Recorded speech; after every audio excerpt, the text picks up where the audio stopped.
ఏమైంది, మూసీ నది మీద చర్చ జరుగుతుంది, జిహెచ్ఎంసీ మీద చర్చ జరుగుతుంది, ఇంకా అనేకమైనటువంటి ఇంపార్టెంట్ బిల్లుల మీద చర్చ జరుగుతుంది. రండి సీన్ అన్నట్టు చర్చ జరుగుతుంది. ఈ సందర్భంగా ఏమైంది, ముఖ్యమంత్రి గారు నేను గతంలో ఉన్న పార్టీలో ఒక గుంటనక్క గారు ఉంటారు, వారిని మీరందరూ హరీష్ రావు గారిని పిలుచుకుంటారు. ఆయనను చూసి నేనేదో మాట అన్నాడు, అనగానే నన్ను అంటవా నువ్వు అని చెప్పి అసెంబ్లీ మొత్తం వాయిదా వేసుకొని వెళ్ళిపోయాడు. అరే ఒక్క మాట వ్యక్తిగతంగా ముఖ్యమంత్రి ఏదో నిన్నంటే మొత్తం అసలు ప్రతిపక్షమే లేకుండా, ప్రతిపక్షం అంటే ఏంది, ప్రజల గొంతుక, ప్రతిపక్షం అంటే ఏంది, అన్యాయం ఎట్లా జరుగుతుందని ప్రశ్నించేటటువంటి ఒక వాయిసే ప్రతిపక్షం. It is not a party, it is a big responsibility. దాన్ని వదిలేసి మొత్తం సభ 5 రోజులు ఎట్లా మీరు బాయ్కాట్ చేసిపోతారు? ఏంది కేవలం హరీష్ రావు గారిని ఒక మాట అన్నందుకు బాయ్కాట్ చేసిపోతారా? కేసీఆర్ గారిని ఎన్ని తిట్లు తిట్టినా రేవంత్ రెడ్డి గారు ఎప్పుడన్నా బాయ్కాట్ చేసిన హరీష్ రావు గారు?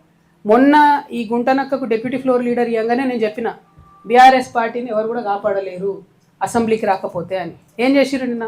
పోనీ జనరల్గా నేను కూడా పార్లమెంట్లో పనిచేసిన కదా, నేను కూడా ఎమ్మెల్సీగా పనిచేసిన కదా, ఒక ఏదన్నా అంశం మీద మనకు అభ్యంతరం ఉంటే అప్పుడు చర్చ ఒక అంశం మీద జరుగుతుంటే ఆ అంశం మీద వాకౌట్ చేయొచ్చు, మళ్ళీ రావాలా, నెక్స్ట్ అంశం మాట్లాడాలి. ఎందుకంటే నెక్స్ట్ అంశం కూడా ప్రజలకు ఇంపార్టెంట్ ఉంటుంది. నిన్న మూసీ ఇష్యూ టైంలో డిస్ప్యూట్ అయింది. మూసీ అయిపోయినాక ఏం చేసిరు, హైదరాబాద్లో 300 డివిజన్లు చేయడానికి బిల్లు పెట్టిరు. మరి అది అవసరం లేదా చర్చ? మనం 1/3 తెలంగాణ పాపులేషన్, 3వ వంతు తెలంగాణ పాపులేషన్ హైదరాబాద్లో ఉంటుంది. వాళ్ళకి సంబంధించి అంత పెద్ద నిర్ణయం జరిగితే ఎక్కడుంది ప్రతిపక్షం వాయిస్? లేదు. ఎందుకంటే హరీష్ రావు గారిని ఆయన ఏదో అన్నాడు కాబట్టి ముఖ్యమంత్రి గారు వీళ్ళు బయటికి వాకౌట్ చేసిపోతారు. అసలు నేను ఇవాళ 2 స్పష్టంగా తెలంగాణ ప్రజలను, బీఆర్ఎస్ పార్టీని ఒక ప్రశ్న అడగదలుచుకున్నాను. ఈ వాయిదా వేయాలనే నిర్ణయం డిప్యూటీ ఫ్లోర్ లీడర్గా హరీష్ రావు గారు తీసుకున్నారా? నేనైతే ఆయనే తీసుకున్నాడు అనుకుంటున్నాను. ఎందుకు? తర్వాత మైకు మన ఇంకో ఏం చేయాలి వాళ్ళు, Krishna water river management board అనే దాంట్లో 4 రాష్ట్రాలు కూడా ఉండాలి. కానీ వాళ్ళు ఏం చేసిండ్రు, 2 రాష్ట్రాలకి అవకాశం ఇచ్చారు. అంటే ఆంధ్ర తెలంగాణ మధ్యలో మాత్రమే నీటి పంపకాల విషయంలో కావచ్చు, దేని విషయంలో కావచ్చు వీళ్ళు స్టేక్ హోల్డర్స్కి ఉండాలంటారు. ఇవాళ ఈ అంశం నేను స్పెసిఫిక్ ఎందుకు చెప్తా ఉన్నా అంటే, ముఖ్యమంత్రి గారు చాలా పెద్ద పెద్ద మాటలు మాట్లాడారు నిన్న. ఏందది, అసెంబ్లీలో నేను మాట్లాడితే 100 సంవత్సరాలు ఇది రికార్డు ఉంటుంది, 100 సంవత్సరాల చరిత్రలో ఉంటుంది, కాబట్టి నేను కృష్ణా రివర్ మీద మాట్లాడుతున్నాను. నేను సూటిగా కాంగ్రెస్ ప్రభుత్వాన్ని, ఈ జిల్లాల్లో ఇరిగేషన్ మంత్రి ఉన్నారు కాబట్టి ఆయన సూటిగా ఒక ప్రశ్న అడుగుతున్నాను. ఇవాళ కర్ణాటక ఆల్మట్టి హైట్ 5 టీఎంసీలు పెంచుకుంది, 10 టీఎంసీలు 5 మీటర్స్ పెంచుకుంది, 5 మీటర్లు పెంచుకుంటే 100 టీఎంసీలు నీళ్ళు అక్కడ ఆగుతాయి. అంటే 10 లక్షల ఎకరాలకు నీళ్ళు ఇచ్చేంత నీళ్లు కృష్ణా నదిని కర్ణాటక ఆపుకుంటుంది. వీళ్ళు ఏం చేశారు, కాంగ్రెస్ గవర్నమెంట్ ఒక ఉత్తరం రాసి ఆడ పడేసారు. ఎందుకు నిన్న చర్చ చేయాలి చెప్పండి అసెంబ్లీలో? నిన్న చేసినటువంటి తీర్మానంలో 2 పాయింట్లు ఉన్నాయి. ఎందుకు మరి ఆల్మట్టి ఎత్తు తగ్గించాలనే తీర్మానం ఎందుకు లేదు? అంటే కృష్ణా నది మీద నిజంగానే చిత్తశుద్ధి ముఖ్యమంత్రి గారికి ఉంటే, కృష్ణా నది నీళ్లు తెలంగాణకు రావాలనే చిత్తశుద్ధి కాంగ్రెస్ గవర్నమెంట్కి ఉంటే ఎందుకు ఆ విషయం చర్చ జరగలేదు? అంటే దాని మీద పట్టింపు లేదు, పొలిటికల్ అన్నట్టు, బీఆర్ఎస్ తిట్టాలి, ఇంకోటి అనాలి తప్పితే కృష్ణా నది నీళ్ళ మీద లేదు. ఇక్కడ ఇంకొకటి ఉంది, ఓవరాల్గా దేశవ్యాప్తంగా నదుల లింకేజ్, రివర్ లింకేజ్ ప్యాకేజ్ అనేది జరుగుతున్న సందర్భంలో కేంద్ర ప్రభుత్వం ఏం చెప్పింది, మేము ఏ ప్రాజెక్టుకు నేషనల్ ప్రాజెక్ట్ స్టేటస్ ఇవ్వనని చెప్పింది. కానీ కర్ణాటక అసెంబ్లీ ఎన్నికల ముందు భారతీయ జనతా పార్టీ కర్ణాటకలో రాజకీయ లబ్ధి కోసం అప్పర్ భద్ర అనే ఒక ప్రాజెక్ట్, ఆ అప్పర్ భద్ర ప్రాజెక్టుకు మాత్రం నేషనల్ ప్రాజెక్ట్ స్టేటస్ ఇచ్చింది. దాంతో ఏమవుతుంది, ఇప్పుడు మన తెలంగాణలో తుంగభద్ర నది ఎక్కడైతే వస్తుందో అది రాకుండా ఈ అప్పర్ భద్రలో చాలా నీళ్ళు ఆపుకుంటారు వాళ్ళు.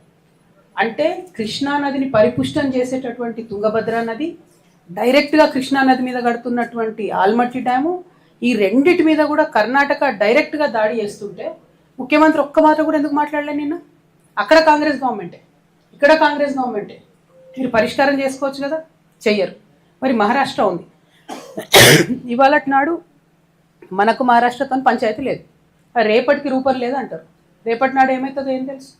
అంటే పాలసీ అనేది ముఖ్యమంత్రి స్థాయిలో మాట్లాడేటటువంటి వ్యక్తి భవిష్యత్తులో వచ్చేటటువంటి ఇబ్బందులు దృష్టిలో పెట్టుకొని చేయాలి. అది కాకుండా ఒక కురచ మనస్తత్వంతో, కురచ స్వభావంతో, కేవలం పోయినటువంటి ప్రభుత్వాన్ని నింద వేసి ఇప్పుడు నేను చేస్తున్న తప్పుల్ని కప్పిపుచ్చుకోవాలనే ఉద్దేశంతో నిన్న ముఖ్యమంత్రి గారు అసెంబ్లీలో మాట్లాడేది తప్పితే దానిలో శాంక్టిటీ లేదు.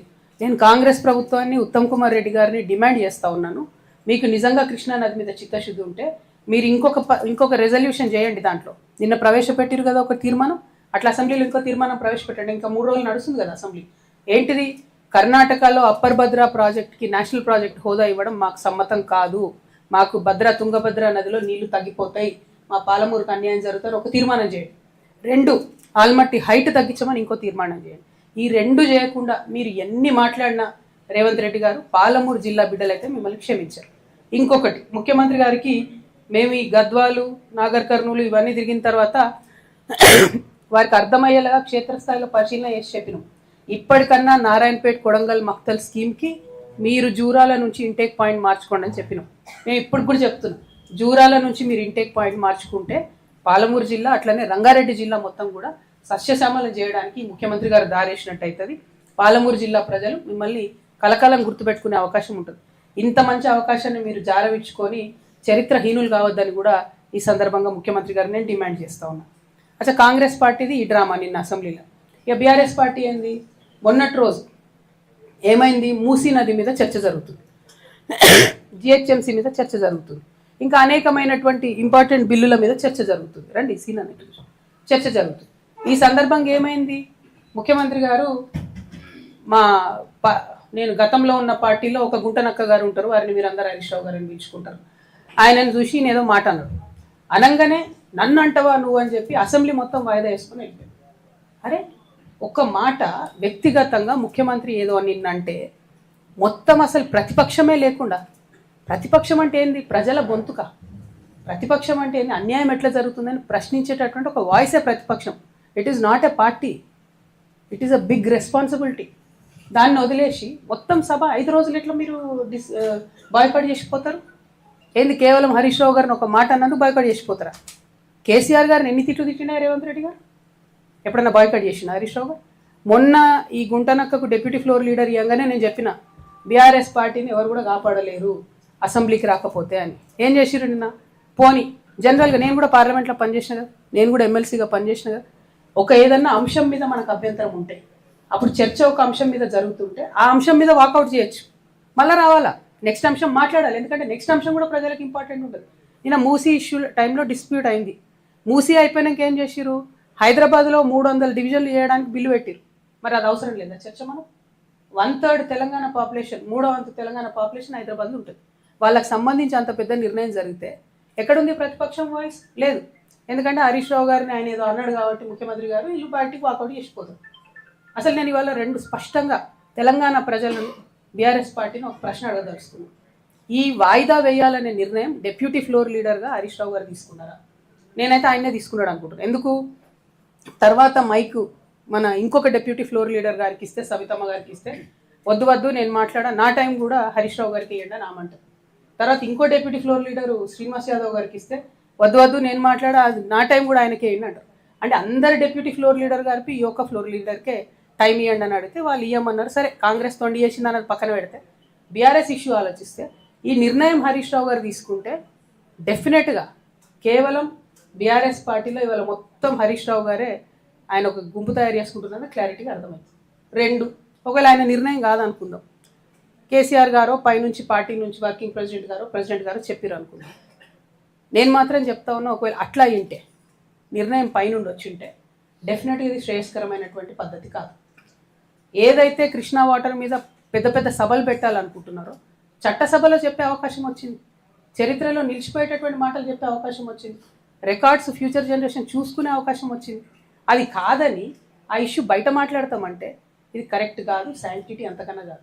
కాకపోతే గుంటనక్క గారి వ్యవహారం చూస్తే నాకేమనిపించింది అంటే ఈ తోక కుక్క నొప్పే పరిస్థితి వచ్చిందనిపించింది నాకు. ఇక అది ఎవరేమనుకున్నా ప్రజలు ఎట్లా అర్థం చేసుకుంటారో నాకు తెలియదు. కానీ ఎందుకంటున్నా అంటే ఒక్క మాట అంటే మొత్తం సభ వాయిదా వేసుకుని 5 రోజులు కూడా ఎంత అన్యాయం ఇది.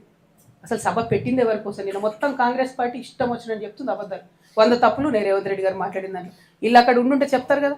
అంటే అల్టిమేట్గా ప్రజలకు నిజం తెలవాలి, ప్రతిపక్షం అధికార పక్షం సంవాదాన్ని అది తెలుస్తలేదు.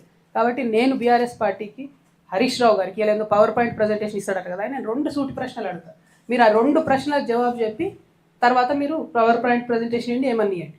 ఒకటి స్పష్టంగా అడుగుతా ఉన్నాను నేను, కృష్ణా వాటర్ రివర్ మేనేజ్మెంట్ బోర్డులో తెలంగాణ తరఫున 2016లో హరీష్ రావు గారు ఇరిగేషన్ మంత్రిగా ఉన్నప్పుడు మన పంపకాలలో, కృష్ణా నది పంపకాలలో 3% శాతాన్ని తగ్గిస్తూ ఒప్పుకుంటూ ఆయన సంతకాలు పెట్టి, మామూలుగా ఆంధ్ర తెలంగాణ విడిపోయినప్పుడు ఏమైందంటే మనకు తెలంగాణకు 37%, ఆంధ్రాకు 63%, కృష్ణా వాటర్ పంపకాలు జరగాలని ఒప్పందం అయింది. అది దేనికోసమైంది ఒప్పందం? ఇది జాగ్రత్తగా వినాలి అందరూ కూడా. అప్పటికే కట్టి ఉన్న ప్రాజెక్టుల మీద, ఆల్రెడీ యూటిలైజ్ అవుతున్నటువంటి వాటర్ మీద, యాజ్ ఈజ్ వేర్ ఈజ్ అనే కండిషన్ మీద 37% తెలంగాణకు, 63% ఆంధ్రాకు నీటి పంపకాలు జరగాలని ఒప్పందం అయింది. తర్వాత హరీష్ రావు గారే ఇరిగేషన్ మంత్రి, మరి ఆయన అప్పుడు కాళేశ్వరరావు అని పిలిపించుకున్నాడు. ఆయనకు నాకు నీళ్ళ గురించి నాకే మొత్తం తెలుసు అని చెప్తాడు కాబట్టి దాన్ని ఏం చేసిండు హరీష్ రావు గారు 2016లో 3% కృష్ణానదిలో నీళ్లు తగ్గిస్తూ 34% తెలంగాణకు, 66% ఆంధ్రాకు అని చెప్పి ఒప్పందం మీద సంతకం పెట్టి, అది కరెక్టా కాదా హరీష్ రావు గారు? మీరు జవాబు చెప్పాలి. నా విఘ్నతకే వదిలేస్తున్నాం అంటే మాత్రం తెలంగాణ ప్రజలు కూడా వారి విఘ్నతను ప్రదర్శిస్తారు.